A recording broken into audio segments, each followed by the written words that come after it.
Petra, an ancient city carved into the red sandstone of Jordan, is a place of secrets and wonder. Hidden deep within a narrow canyon, this lost city has stood the test of time and still holds many mysteries within its towering stone walls. Once a thriving metropolis, Petra was abandoned for centuries, only to be rediscovered in the 1800s. Today it is one of the most fascinating and enigmatic archaeological sites in the world, drawing visitors from all over to explore its hidden tombs, temples, and monuments. Petra is a place where history and mystery collide, and one of the new 7 wonders of the world. Petra is also known as the Rose City because of the color of the stone it's carved into. It was founded around 300 BC by the Nabateans, a nomadic tribe of Arabs who settled in the area and turned it into a bustling trade center. The city was strategically located at the crossroads of important trade routes, allowing merchants to bring goods from all over the ancient world to Petra's markets. This included cloth, spices, ivory, gold, and incense. These items would be traded with merchants from as far away as India, China, and Rome, and were in high demand among the wealthy citizens of the Mediterranean. Although it was perfectly situated to take advantage of trade routes, Petra's desert location posed another challenge: water. The Nabateans were expert engineers and built complex systems of dams, channels, and cisterns to collect and distribute water from flash floods and springs in the area. By turning the desert around Petra into an oasis, they were able to grow enough crops to sustain a large population, and even grow a surplus of olives and grapes, which in turn attracted more traders to the city.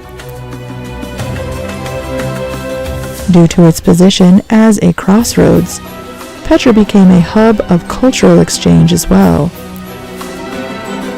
Merchants and traders from all over the ancient world would come to Petra, bringing with them new ideas, technology, and customs, which would be adopted and adapted by the Nabateans. The buildings in Petra show architectural influences from as far away as Greece, Egypt, and India, and allowed Petra to become one of history's most extravagant cities. One of the most iconic sites in Petra is the monastery, a massive building carved into a rock face that may have been used for religious purposes. At 154 feet or 47 meters high, it is the tallest surviving building at the site. The monastery is known for its intricate carvings and elaborate facade, which features a series of ornate columns and statues. But inside you will only find a single square chamber.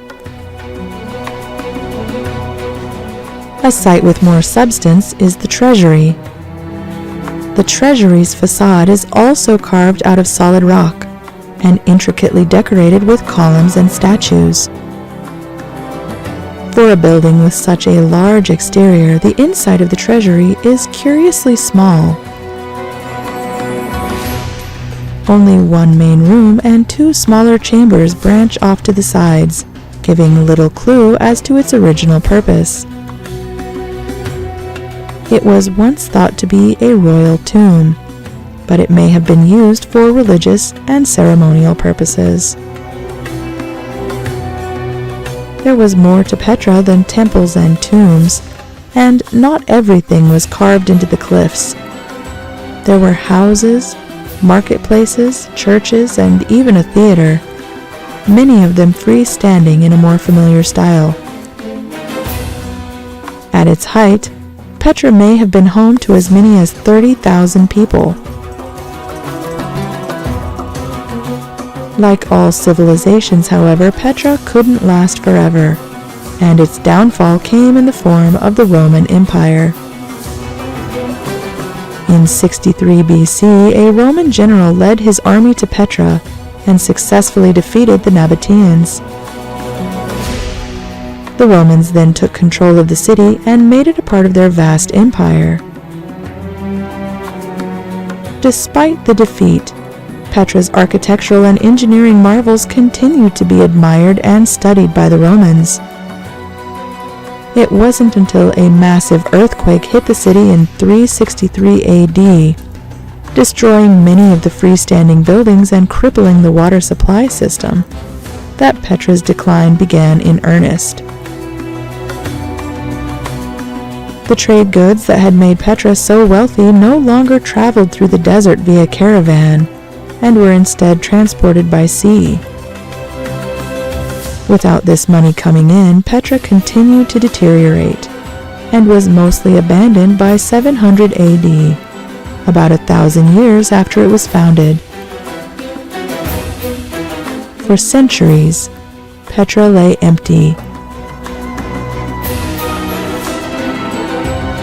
In 1812, Swiss geographer Johann Ludwig Burckhardt was traveling from Nazareth to Cairo when he heard a rumor of a fabulous city hidden in the desert, carved out of the very stone of the cliffs.